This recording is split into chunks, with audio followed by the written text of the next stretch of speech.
kesalahan terjemahan maupun penulisan.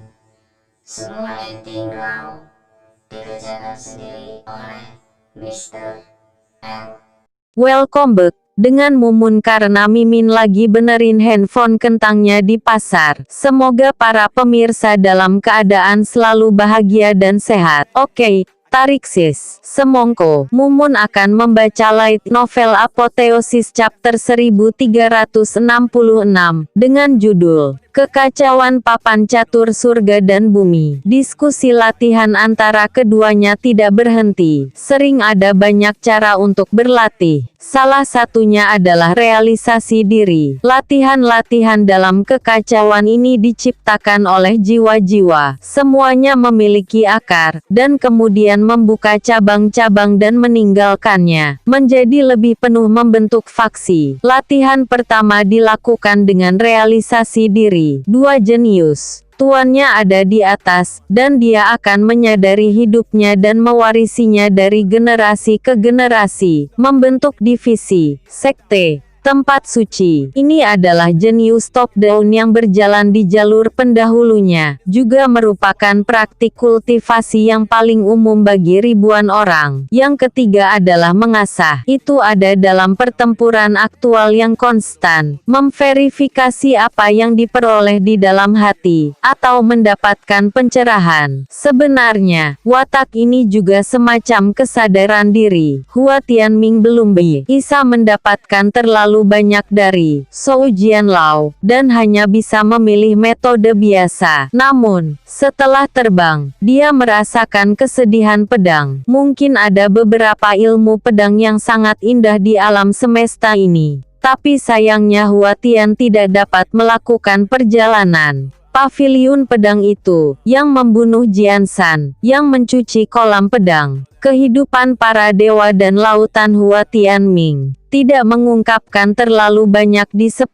tempat keramat. Lagi pula, ia hanya dewa laut. Jika orang-orang perkasa di Tanah Suci memiliki keserakahan untuk warisan takdir, ia mungkin akan memiliki masalah besar. Di medan perang mimpi ini, reputasinya telah menyebar ke seluruh alam semesta. Dalam menghadapi Luo Zeng, ia bisa riang dan ceroboh. Namun, pedang Luo Zeng tidak gitu tajam. Dia menjadi batu asahnya. Lalu sekarang, keduanya terus-menerus menyerahkan, atau memotong, atau menghancurkan, atau menusuk. Mereka yang memiliki penglihatan tinggi, yang tertarik membaca, selalu ingin membaca sesuatu dari konotasi yang luar biasa itu. Jika mereka dapat manfaat bagi diri mereka sendiri, mereka tentu akan mendapat banyak manfaat. Jika kamu memiliki penglihatan yang rendah, kamu tidak dapat melihat alasannya. Itu terlalu membosankan. Jadi ada situasi aneh di alam semesta. Mereka yang kesadaran PENGELIHATAN rendah akan dari waktu ke waktu. Ini juga sangat membosankan. Jika kamu adalah orang kesadaran PENGELIHATAN tinggi,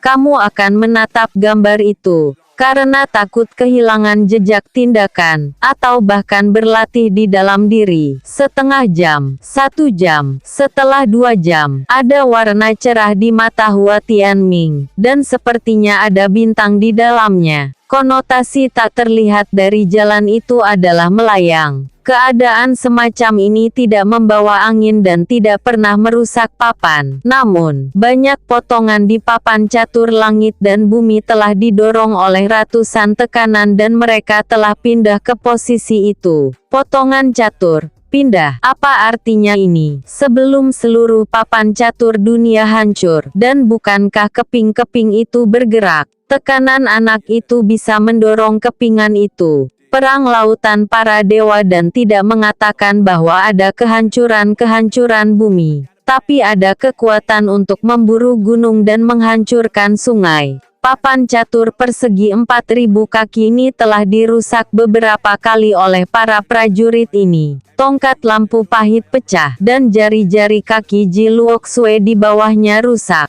Tapi tidak ada yang bisa memengaruhi potongan-potongan ini, di mana mereka berada. Tidak pernah terlalu bergerak, dan tidak pernah terluka. Tapi pada saat ini, itu didorong oleh tekanan Hua Tianming. Perhitungan yang sudah terbentuk. Dan karena pencampuran ini, saya takut untuk menghitung lagi. Banyak orang yang menghitung. Pada saat ini, menatap papan catur langit dan bumi. Menonton pola baru ini, wajahnya tiba-tiba menjadi sangat gundah. Orang yang sudah menjadi penjaga, tiba-tiba melihat celah besar dan sunspot, lalu menyerbu. 10 raja pergi, kata Mimin. Mungkin maksudnya Hua Tianming memasuki poin ke-10 atau tahap ke-10 dari pedang awal. Tatapan Suanyuan tiba-tiba serius. Wajah angin pagi Suanyuan hati-hati. Terus-menerus dihitung. Kecepatan kalkulasinya bahkan lebih cepat daripada beberapa poin Tianzun 1 atau 2. Permainan pengetahuan. Aku tidak tahu apakah wanita itu akan muncul bertindak. Suanyuan Chen Feng berkata, tapi itu menatap langit.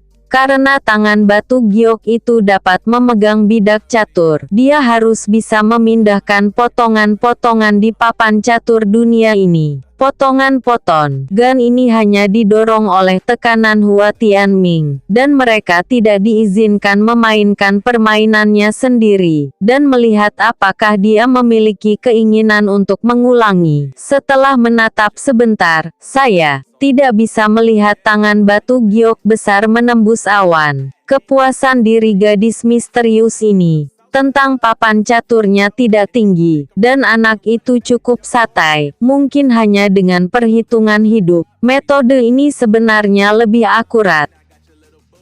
Hei, angin pagi Suanyuan berharap untuk melanjutkan. Jika 10 orang dimasukkan ke dalam dewan ini, ia akan menjadi raja kebenaran dalam situasi sebelumnya, dan yang lain tidak akan bisa menerimanya. Seiring berjalannya waktu, apa Luo Zeng, apa Hua Tianming, sekarang gitu kuat, tapi akhirnya akan jatuh ke peran kecil. Oleh karena itu, Suanyuan Chen Feng melihat kekuatan kedua orang itu, meskipun wajahnya panik karena dorongan Hua Tianming. Hidupnya telah berubah total. Suanyuan Chen Feng dalam hati berharap gadis misterius itu muncul kembali. Sayangnya, dia tidak berniat untuk melanjutkan. Pedang Ciou telah disembunyikan selama bertahun-tahun, baru saja lahir, itu benar-benar mendominasi. Gadis misterius itu menatap piring dewa dan berkata, ini adalah pengetahuan, aku takut bahwa seluruh alam semesta akan dihancurkan.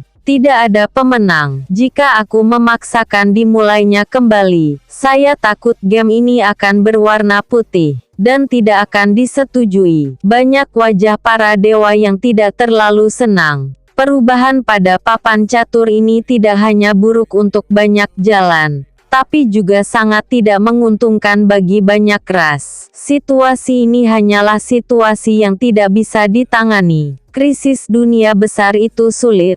Tapi itu bukan situasi yang menyedihkan. Mengapa harus menyedihkan? Hua Tianming itu adalah musuh terbesar semua ras. Ini adalah jumlah nyawa dari alam semesta ini, jumlah nyawa dari triliunan makhluk ini. Para dewa juga bergumam. Namun, situasi di papan catur di dunia ini hanya berlangsung selama 10 napas. Setelah 10 napas, tekanan menyebar langsung dari tubuh Luo Zeng. Itu hampir sama dengan tekanan Hua Tianming. Pada saat yang sama dengan situasinya, potongan-potongan itu didorong kembali ke tempatnya dan Luo Zeng ada di tengah dan kiri. Tapi tidak ada lagi potongan. Situasi di atas papan catur ini telah berubah secara dramatis dalam waktu singkat.